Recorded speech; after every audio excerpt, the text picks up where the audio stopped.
All right. Let's get this party started. I am so late today. Oh, I'm so late that I'm 4 minutes late on my comments. Sorry about that. I just came over back to the computers. I was working on some side stuff while I was waiting for the room to fill up. Having all kind of technical difficulties today. Half my stuff don't want to work, but you know what?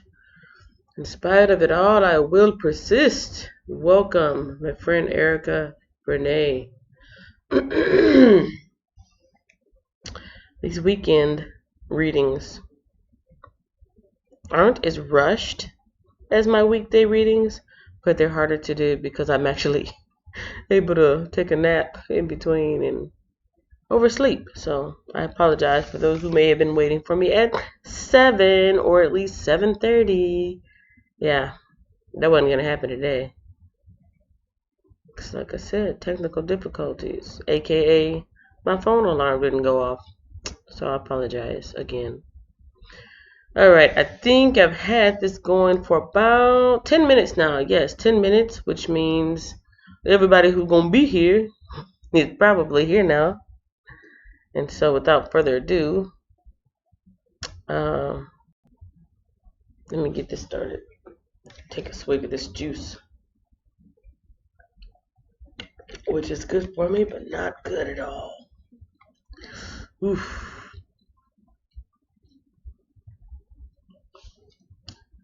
I thought that was going to be sweet. It's not even sweet. Yuck. Yuck. Yuck. Yuck. Probably should have checked my camera direction too. I hope it's facing the right way. Because I was doing a lot of stuff yesterday. But nevertheless, pushing on, pushing forward, pushing on, pushing forward. I don't know why that laptop don't want to work, but pushing on, pushing forward, pushing on, pushing forward. Let's go, let's go, let's go, let's go. If something ain't right, fix it along the way. That's how we roll. Oh man. Hello and welcome I forgot my to light 40 too. Entrepreneur Drive. Man, I'm all kind of ways messed up today. I'm all kind of ways messed up today. I had my setup just, yep, I got my little live stream thing up there all messed up. Let's see if I can at least fix that a little bit. Because I'm at a different angle. Boy, oh boy. It's just one of them days when the live stream is jacked up. But I'm going to unjack it up. Good morning, good morning, good morning, good morning, good morning, good morning, good morning, good morning. Happy Saturday. Happy Saturday. Today is February 15th, 2020. It is Saturday. It is now 8:14 a.m. Oh my gosh. Don't you start. I'm going to put this cat in another room, which I was tempted to do before, but I didn't, so one more moment. Telling you. PJ, you're killing me. I'll be glad when Jason will come and get you, because no, just do that. You gotta go.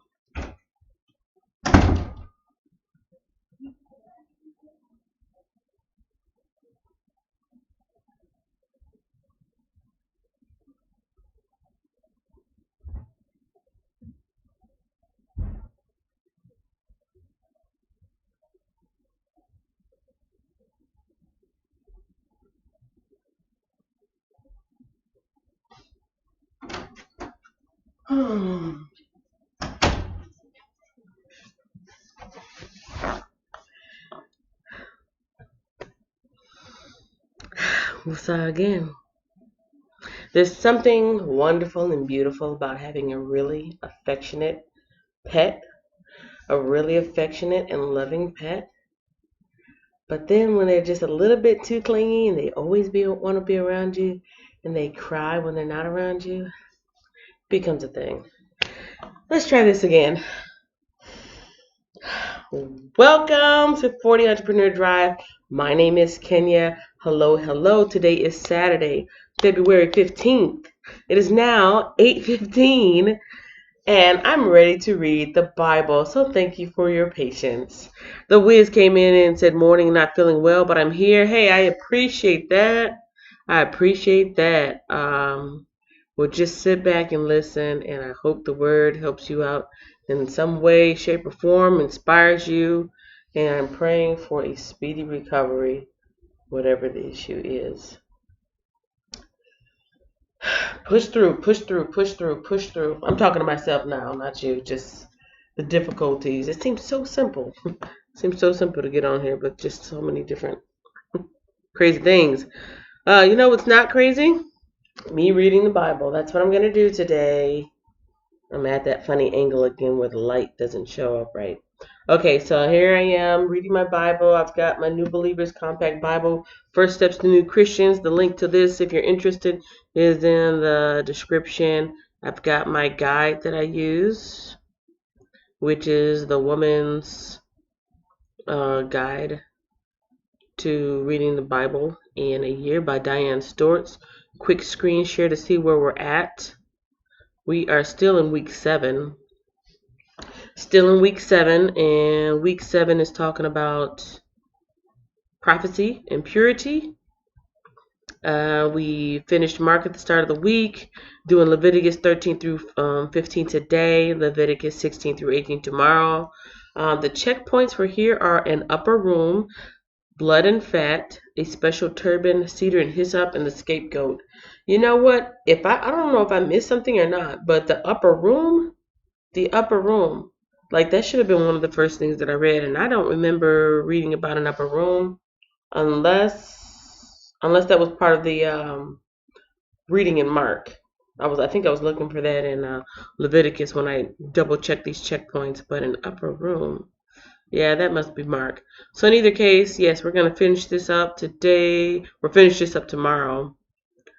13 through 15 today. Here's the cover of the book in case anybody's interested in checking it out themselves. This is just a Kindle download, but it is available in the link in the description in case you're interested in it. It's a woosah day. It's a woosah day. I'm alone. Like jittery from being late and then cat issues and then technical difficulties. And now that I'm looking at my screen, am I frozen? I can't tell. Maybe that was just because I switched screens. But in either case, let's do this, y'all. Leviticus 13 through 15. Lots of trials and tribulations here. Lots of trials and tribulations, I'm telling you. Eat some of my daily greens.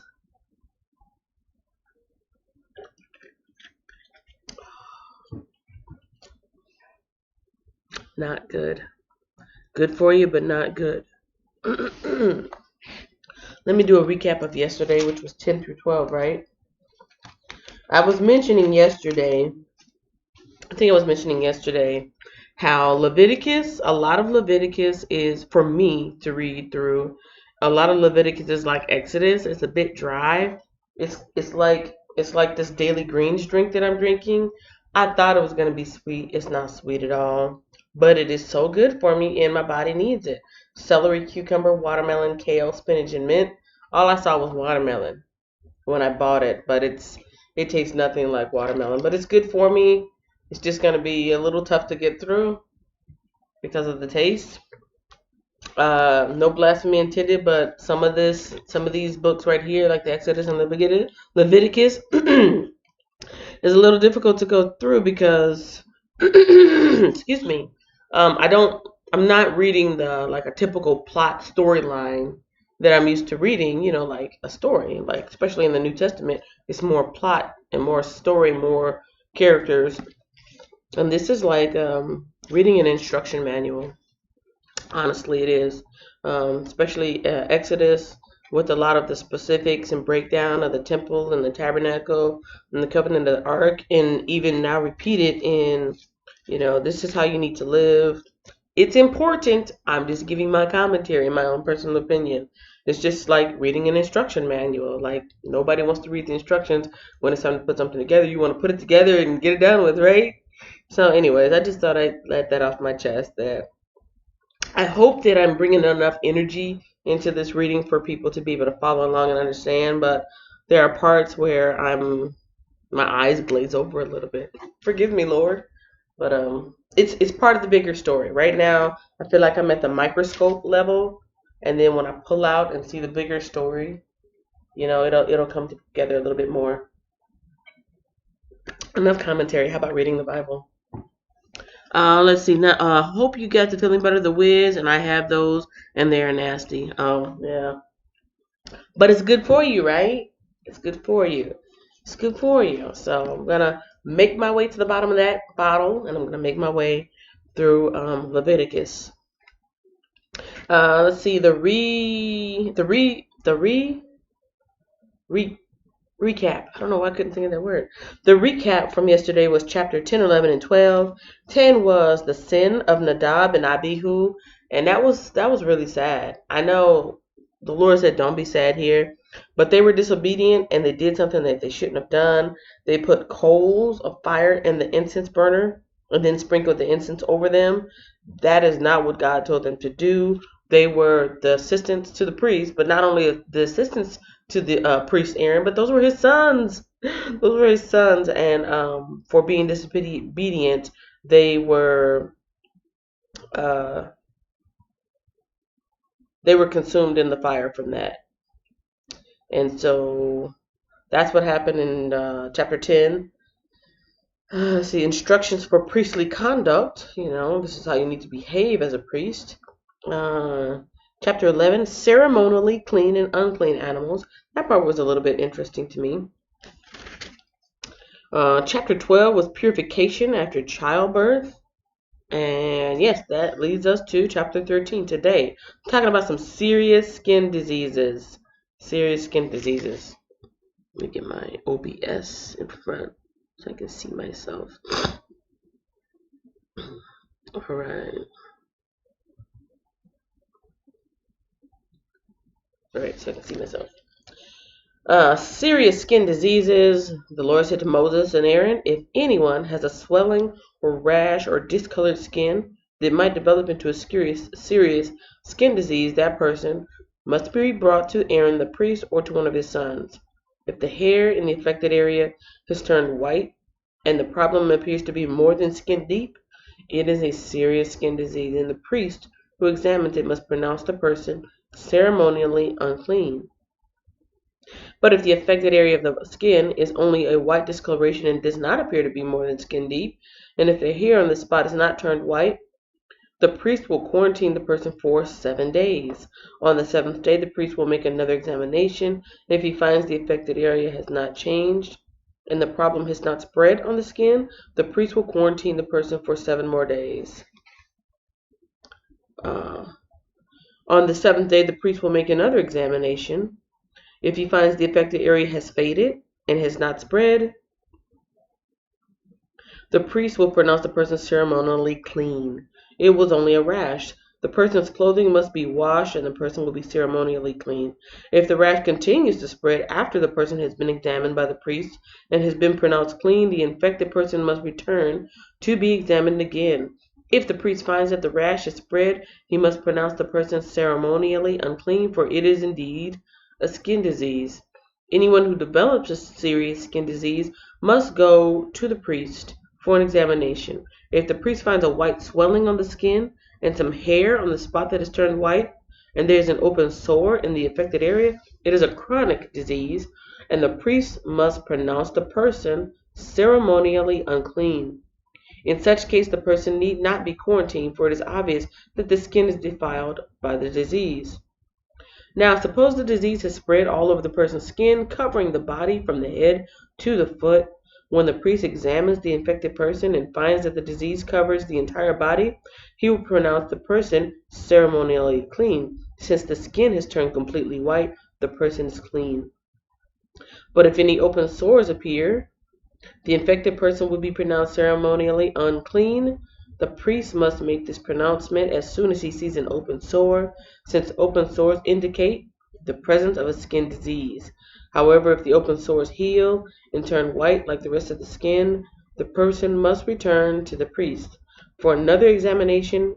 If the affected area has turned white, the priest will then pronounce the person ceremonially clean by declaring you are clean. Now, I'm curious, when they say turn white, are they mean like scab over? I don't want to get into any debate on what color the people may have been in this time and area and this geographical location, but if they were of any type of fair skin hue, I know that a lot of times, like I've got a scar here, and it's slightly, not the dark scar, the scar above it. That was a surgery, a cyst removal from my teenage years, and maybe you can't see it that well, but it is slightly lighter than the rest of my skin. The other one is a cat scratch, so it's darker. I don't know why. But that other one, the one that's flat, is a little bit lighter. And if the person that they're speaking about, if the people that they're speaking about is slightly more fair skinned than me, or just a brown skinned person, am I interpreting that as, that area turns white, like it scabs over, it's healed up? Or does that mean something else? What is your opinion of that? What is your interpretation of that? Leave it in the live stream or in the chat, in the comment section, on the replay. But yeah, I keep seeing that part between the difference between, does this part of the skin turn completely white?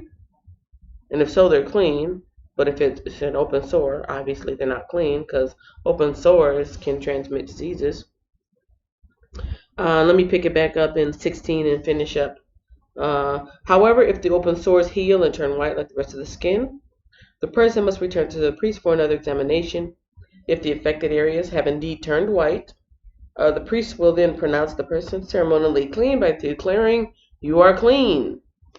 In 18, it says, if anyone has a boil on the skin that has started to heal, but a white swelling or reddish white spot develop in its place, that person must go to the priest to be examined. If the priest examines it and finds it to be more than skin deep, and if the hair in the affected area has turned white, the priest must pronounce the person ceremonially unclean. The boil has become a serious disease.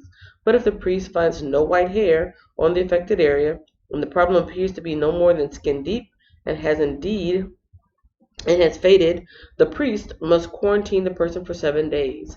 If during that time the affected area spreads on the skin, the priest must pronounce the person ceremonially unclean because it is a serious disease. But if the area grows no larger and does not spread, it is merely the scar from the boil, and the priest will pronounce the person ceremonially unclean.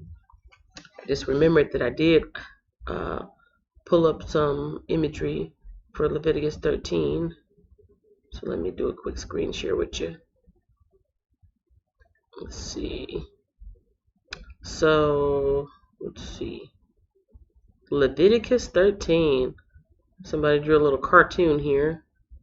And in the little cartoon, I don't know if this is somebody's project or homework or what, but I thought that was a neat little share. Let's see. When a man has the skin of his body that's swelling or a scab or a bright spot, and it becomes an infection of leprosy, that's what their interpretation is here, on the skin of his body, then he should be brought to Aaron the priest or to one of the sons, the priest. The priest shall look at the mark, white swelling, if the scab has spread. No, white swelling versus if the scab has spread versus in place of a boil, a reddish white bright spot, and if it spreads deeper in the skin versus hair in the infected area turn white, raw flesh, burn raw. I don't think I got to that part yet, but I'm going to keep that image up while I finish reading through chapter 13. I'm in verse 24 right now. If anyone has suffered a burn on the skin and the burned area changes color, becoming either reddish white or shiny white, the priest must examine it. If he finds that the hair in the affected area has turned white and the problem appears to be more than skin deep, a skin disease has broken out in the burn. The priest must then pronounce the person ceremonially unclean, for it is clearly a serious skin disease. But if the priest finds no white hair on the affected area and the problem appears to be no more than skin deep and is faded, the priest must quarantine the infected person for 7 days. On the 7th day, the priest must examine the person again. If the affected area has spread on the skin, the priest must pronounce that person ceremonially unclean, for it is clearly a serious skin disease. And I'm wondering, when they say skin disease, do they mean infection? If you get a cut or a burn or something like that, sometimes if it doesn't heal properly, it's an infection. The area gets infected. So I'm wondering, serious skin disease, is that what they mean by, or infection, something we would call an infection? Let's see, in verse 28 it says, "But if the affected area has not changed or spread on the skin and has faded, it is simply a swelling from the burn. The priest will then pronounce this person ceremonially clean, for it is only the scar from the burn. If anyone, either a man or woman, has a sore on the head or chin, the priest must examine it. If he finds it is more than skin deep and it has a fine yellow hair on it, the priest must pronounce the person ceremonially unclean. It is a scabby sore of the head or chin. If the priest examines the scabby sore and finds that it is only skin deep, but there's no black hair on it, he must quarantine the person for 7 days. On the 7th day, the priest must examine the sore again. If he finds that the scabby sore has not spread and there is no yellow hair on it, and it appears only to be skin deep, the person must shave off the hair except the hair on the affected area. Then the priest must quarantine the person for another 7 days. On the 7th day, he will examine the sore again. If it is not spread and appears to be no more than skin deep, the priest will pronounce the person ceremonially clean. The person's clothing must be washed and the person will be ceremonially clean. But if the scabby sore begins to spread after the person is pronounced clean, the priest must do another examine. If he finds that the sore has spread, the priest does not need to look for yellow hair. The infected person is ceremonially unclean. But if the color of the scabby sore does not change the black hair that has grown on it, But if the color of the scabby sore does not change and black hair has grown on it, it has healed. The priest will then pronounce the person ceremonially unclean. If anyone, either a man or woman, has a shiny white patch on the skin, the priest must examine the affected area. If he finds that the shiny patches are only pale white, this is a harmless skin rash, and the person is ceremonially clean. Let's see. Verse 40. If a man loses his hair and his head becomes bald, he is still ceremonially clean. And if he loses his hair on his forehead, he simply has a bald forehead. He is still clean. However, if a reddish white sore appears on the bald area at the top or back of his head, this is a skin disease. The priest must examine him, and if he finds swelling around the reddish white sore anywhere on the man's head and it looks like a skin disease, the man is indeed infected with a skin disease and is unclean. The priest must pronounce him ceremonially unclean because of the sore on his head. Those who suffer from a serious skin disease must tear their clothing and leave their hair uncombed. They must cover their mouth and call out, "Unclean, unclean." As long as the serious disease lasts, they will be ceremonially unclean. They must live in isolation in their place outside the camp. So here in this little cartoon drawing here, it definitely says leprosy. And this particular reading of the Bible that I'm using, it does not use the word leprosy. Let's see. Maybe I need to read on to get to that part. But yeah, this is the imagery someone put for Leviticus 13. They call it scales, leprosy of the head or beard, and the swelling versus the different colored discoloration on the skin. Treatment of contaminated clothing is where it's picked up in verse 47. Now suppose mildew contaminates some woolen or linen clothing. Mildew. Traditionally, this word mildew is rendered as leprosy. So that's in the postscript at the bottom. Woolen or linen fabric, the hide of an animal or anything made of leather. If the contaminated area in the clothing, the animal hide, the fabric, or the leather article has turned greenish or reddish, it is contaminated with mildew and must be shown to the priest.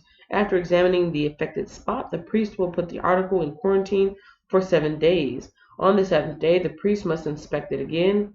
If the contaminated area has spread, the clothing or fabric or leather is clearly contaminated by a serious mildew and is ceremonially unclean. The priest must burn the item, the clothing, the woolen or the linen fabric, or piece of leather, for it has been contaminated by serious mildew. It must be completely destroyed in fire. And that's that one there at the bottom right corner. If the priest examines it and finds that the contaminated area has not spread in the clothing, the fabric, or the leather, the priest will order the object to be washed and then quarantined for 7 more days. Then the priest must examine the object again. If he finds that the contaminated area has not changed color after being washed, even if it did not spread, the object is defiled. So they washed it and it's still basically stained. It must be completely burned up, whether the contaminated spot is on the inside or outside. But if the priest examines it and finds that the contaminated area has faded after being washed, he must cut the spot from the clothing, the fabric, or leather. If the spot later reappears on the clothing, the fabric, or the leather article, the mildew is clearly spreading, and the contaminated object must be burned up. But if the spot disappears from the clothing, the fabric, or the leather article after it has been washed, it must be washed again. Then it will be ceremonially clean. These are the instructions for dealing with mildew that contaminates woolen or linen clothing or fabric or anything made of leather. This is how the priest will determine whether these items are ceremonially clean or unclean. Let's see. Thought I had something else up there. No. Okay. So moving on to chapter 14. Chapter 14, cleansing from skin diseases. Cleansing from skin diseases.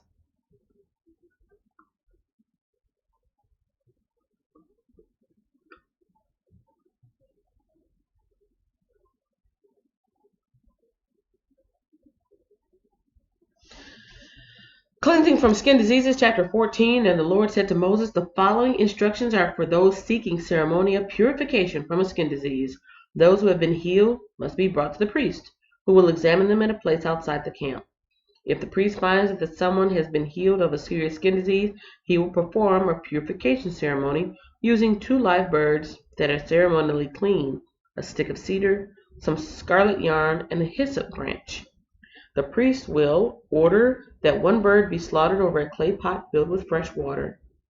He will take the live bird, the cedar stick, the scarlet yarn, and the hyssop branch and dip them into the blood of the bird that was slaughtered over the fresh water. The priest will then sprinkle the blood of the dead bird 7 times on the person being purified of the skin disease. When the priest has purified the person, he will release the live bird in an open field to fly away. The person being purified must then wash their clothes, shave off their hair, and bathe themselves in water. Then they will be ceremonially clean and may return to the camp. However, they must remain outside their tent for 7 days. On the 7th day, they must shave all their hair from their heads, including the hair of the beard and eyebrows. They must also wash their clothes and bathe themselves in water. Then they will be ceremonially clean. Let me check with the chat real quick. Where's my phone?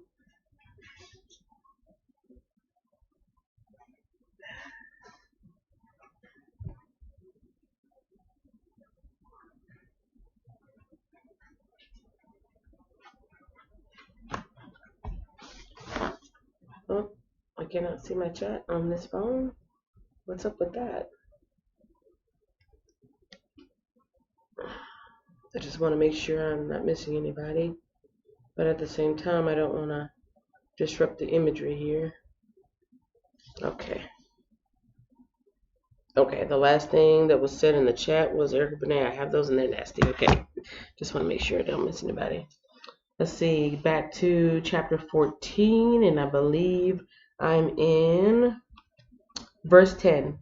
On the 8th day, each person being purified must bring 2 male lambs and 1-year-old and a 1-year-old female lamb, all with no defects, along with a grain offering of 6 quarts of choice flour moistened with olive oil and a cup of olive oil.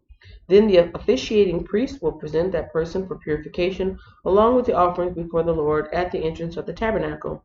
The priest will take one of the male lambs and the olive oil and present them as a guilt offering, lifting them up as a special offering before the Lord. He will then slaughter the male lamb in the sacred area where the sin offerings and burnt offerings are slaughtered. As with the sin offering, the guilt offering belongs to the priest. It is most holy. It is a most holy offering. The priest will then take some of the blood of the guilt offering and apply it to the lobe of the right ear, the thumb of the right hand, the big toe of the right foot, and the person being purified. Then the priest will pour some of the olive oil into the palm of his own left hand. He will dip his right finger into the oil in his palm and sprinkle some of it with his fingers 7 times before the Lord. The priest will then apply some of the oil in his palm over the blood from the guilt offering that is on the lobe of the right ear, the thumb of the right hand, and the big toe of the right foot of the person being purified. The priest will apply the oil remaining in his hand to the head of the person being purified. Through this process, the priest will purify the person before the Lord. Then the priest must present the sin offering to purify the person who was cured of the skin disease. After that, the priest will slaughter the burnt offering and offer it on, let's see, here we go. You see me again? Yes. After this point, the priest will, lost my place.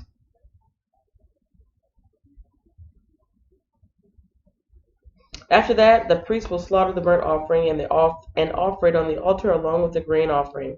Through this process, the priest will purify the person who was healed, and the person will be ceremonially unclean.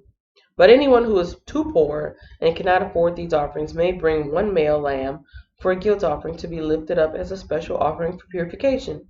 The person must also bring 2 quarts of choice flour, moistened with olive oil for the grain offering, and a cup of olive oil. The offering must also include 2 turtle doves and 2 young pigeons, whichever the person can afford. One of the pair must be used for the sin offering and the other for a burnt offering. On the 8th day of the purification ceremony, the person being purified must bring the offerings to the priest in the Lord's presence at the entrance of the tabernacle. The priest will take the lamb for the guilt offering along with the olive oil and lift them up as a special offering to the Lord. Then the priest will slaughter the lamb for the guilt offering. He will take some of its blood and apply it to the lobe of the right ear, the thumb of the right hand, and the big toe of the right foot of the person being purified. The priest will also pour some of the olive oil into the palm of his own left hand. He will dip his right finger into the oil in his palm and sprinkle some of it 7 times before the Lord. The priest will then apply some of the oil in his palm over the blood from the guilt offering that is on the lobe of his right ear, the thumb of his right hand, and the big toe of the right foot of the person being purified. The priest will apply the oil remaining in his hand to the head of the person being purified. Through this process, the priest will purify the person before the Lord. Then the priest will offer the 2 turtle doves or 2 young pigeons, whichever the person can afford. One of them is for a sin offering and the other for a burnt offering, to be presented along with the grain offering. Through this process, the priest will purify the person before the Lord. These are the instructions for purification for those who have recovered from a serious skin disease, but who cannot afford to bring the offerings normally required for the ceremony of purification. I don't know why I didn't notice this before, because they were talking about people who couldn't afford certain things with the burnt offerings and the guilt offerings, but in their community, so they have already come out of Egypt, and they were all slaves. They all came out of Egypt. Even now, there's a difference in economics between the people. That just occurred to me. Like, why wouldn't a person be able to afford it? Well, some people must have more than others. Some people may be richer than others. Even in this small community that has been traveling together and, just come out of Egypt, already there's some economic differences.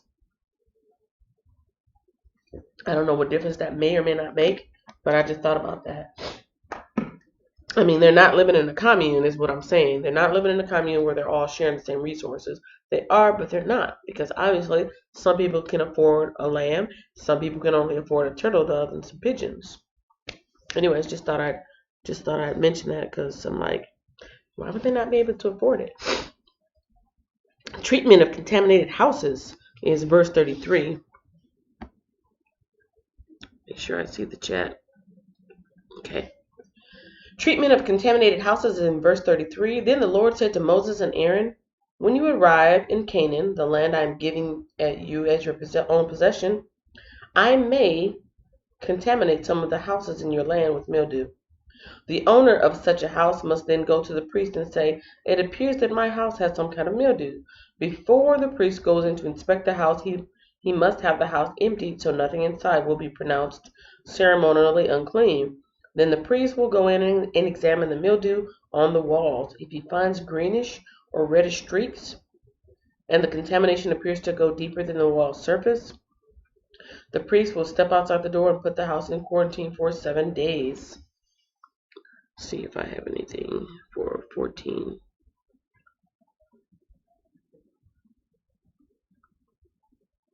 I do not. Okay.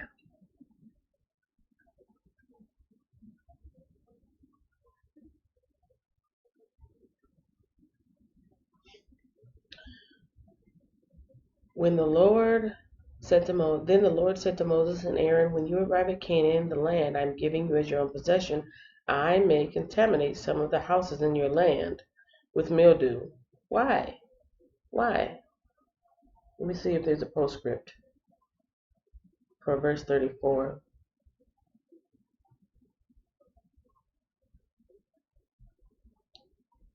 See, the word of atonement is for the blood on the ear and the thumb and the big toe. And traditionally, the word mildew, that's the only thing in the postscript, traditionally rendered as leprosy is that word mildew. Okay, the owner of such a house must then go to the priest and say, it appears that my house has some kind of mildew. Before the priest goes in to inspect the house, he must have the house emptied, so nothing inside will be pronounced ceremonially unclean. Then the priest will go in and examine the mildew on the walls. If he finds greenish or reddish streaks, and the contamination appears to go deeper than the wall surface, the priest will step outside the door and put the house in quarantine for 7 days. On the 7th day, the priest must return for another inspection. If he finds that the mildew on the walls of the house has spread, the priest must order that the stones from those areas be removed. The contaminated material will then be taken outside the town to an area designated as ceremonially unclean. Next, the inside walls of the entire house must be scraped thoroughly, and the scrapings dumped in the unclean place outside the town. Other stones will be brought in to replace the ones that were removed, and the walls will be replastered. But if the mildew reappears after all the stones have been replaced, and the house has been scraped and replastered, the priest must return and inspect the house again. If he finds the mildew is spread, the walls are clearly contaminated with a serious mildew, and the house is defiled.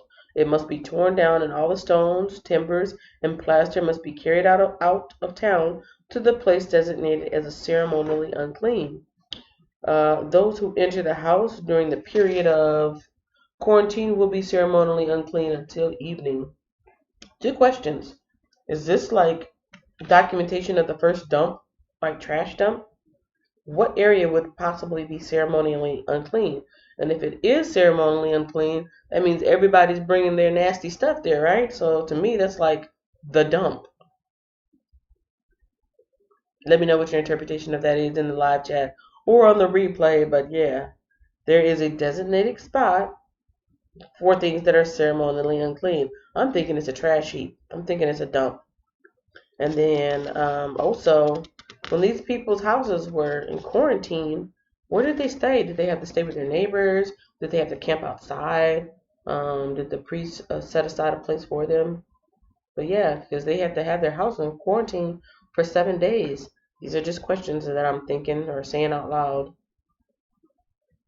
Let's see, in verse 54, nope, let me back up. In verse 48, if the priest returns for his inspection and finds that the mildew has not reappeared in the house after the fresh plastering, he will pronounce it clean because the mildew is clearly gone. To purify the house, the priest must take 2 birds, a stick of cedar, some scarlet yarn, and a hyssop branch. He will slaughter one of the birds over a clay pot filled with fresh water. He will take the cedar stick, the hyssop branch, the scarlet yarn, and the live bird and dip them into the blood of the slaughtered bird and into the fresh water. Then he will sprinkle the house 7 times. When the priest has purified the house in exactly this way, he will release the live bird in the open fields outside the town. Through this process, the priest will purify the house, and it will be ceremonially clean. These are the instructions for dealing with serious skin diseases, including scabby sores and mildew, whether on clothing in a house, and a swelling of the skin, a rash, or discolored skin. This procedure will determine whether a person or object is ceremonially clean or unclean. These are the instructions regarding skin diseases and mildew. Let's see where I'm at. I think I'm going to finish up with chapter 15 today. Yes, 13 through 15 is where I am reading. And thank you for the 4 likes, for the 4 or 5 folks that are in here. I appreciate that. All right, chapter 15, bodily discharges. Oh, how pleasant that will be to read about.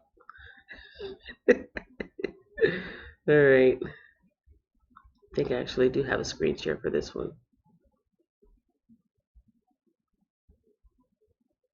All right. Y'all ready for reading about bodily discharges? I mean, we have to be very, very professional and very scientific about this. When you go to the doctor's, office, there's all types of things that are being talked about, and it's talked about in a professional manner. So I will try to keep my professional manner about me as if I was at the doctor's office. Chapter 15, Bodily Discharges. The Lord said to Moses and Aaron, "Give the following instructions to the people of Israel. Any man who has a bodily discharge is ceremonially unclean. This defilement is caused by his discharge, whether the discharge continues or stops. In either case, the man is unclean. Any bed on which the man with the discharge lies and anything on which he sits with will be ceremonially unclean." Give the screen share.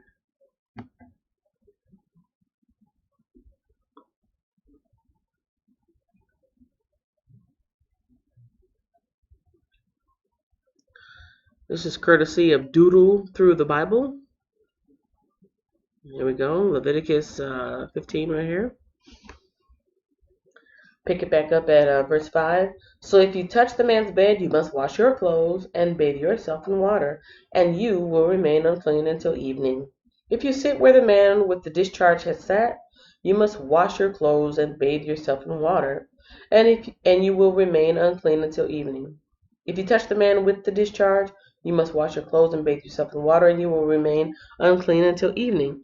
If the man spits on you, you must wash your clothes and bathe yourself in water, and you will remain unclean until evening. Now, I'm just thinking nobody's actually spitting on each other, but like sometimes when you cough or sneeze or something gets stuck in your throat and you're like, trying to hack it up, and you're unintentionally spitting on somebody. So I'm just going to think that these people are unintentionally spitting, because I can't think why somebody would intentionally spit.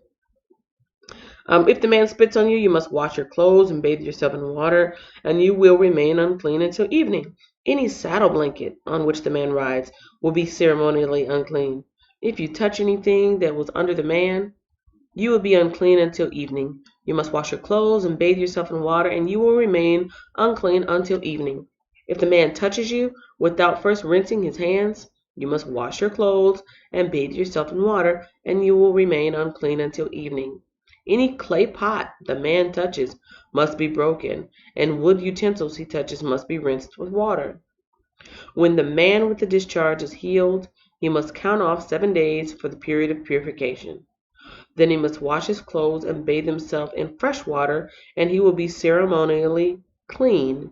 On the 8th day he must get 2 turtle doves or 2 young pigeons and come before the Lord at the entrance of the tabernacle, and give his offerings to the priest. The priest will offer 1 bird for a sin offering and the other for burnt offering. Through this process the priest will purify the man before the Lord for his discharge. Whenever a man has an emission of semen, he must bathe his entire body in water, and he will remain ceremonially unclean until the next evening. Any clothing or leather with semen on it must be washed in water, and it will remain unclean until evening. After a man and woman have sexual intercourse, they must each bathe in water, and they will remain unclean until the next evening. Whenever a woman has her menstrual period, she will be ceremonially unclean for 7 days. Anyone who touches her during that time will be unclean until evening. Anything on which the woman lies on or sits during the time of her period will be unclean. If any of you touch her bed, you must wash your clothes and bathe yourself in water, and you will remain unclean until evening. If you touch any object she has sat on, you must wash your clothes and bathe yourself in water, and you will remain unclean until evening. This includes her bed or any other object she has sat on. You will be unclean until evening if you touch it. If a man has sexual intercourse with her and her blood touches him, her menstrual impurity will be transmitted to him. He will remain unclean for 7 days, and any bed on which he lies will be unclean. If a woman has a flow of blood for many days that is unrelated to her menstrual period, or if the blood continues beyond the normal period, she is ceremonially unclean, as during her menstrual period. The woman will be unclean as long as the discharge continues. Any bed she lies on and any object she sits on during that time will be unclean, just as during her normal menstrual period.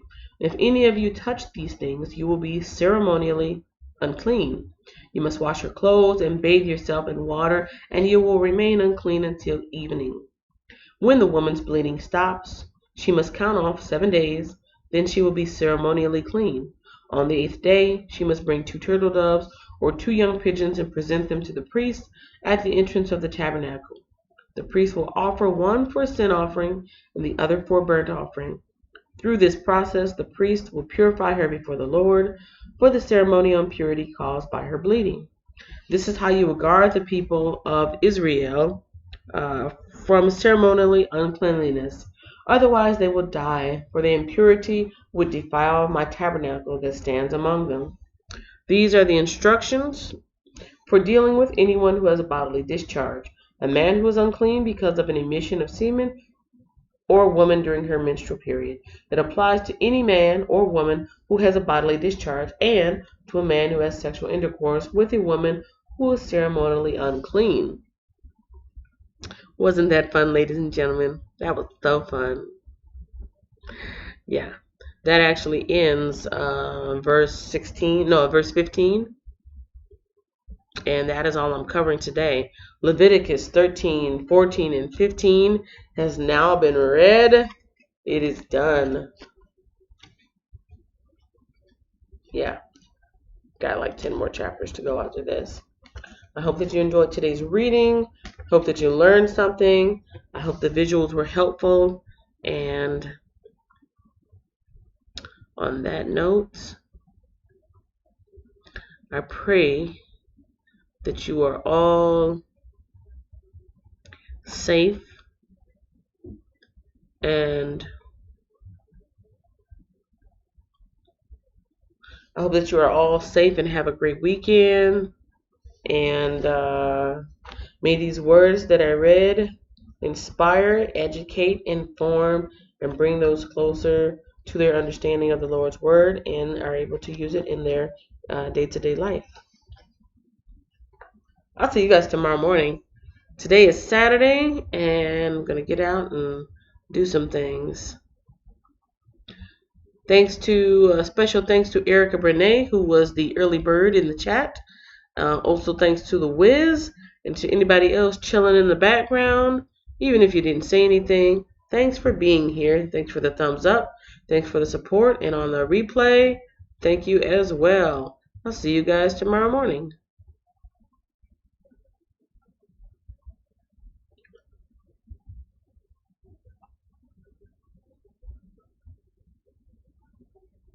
Thanks for watching, and don't forget to follow me on social media.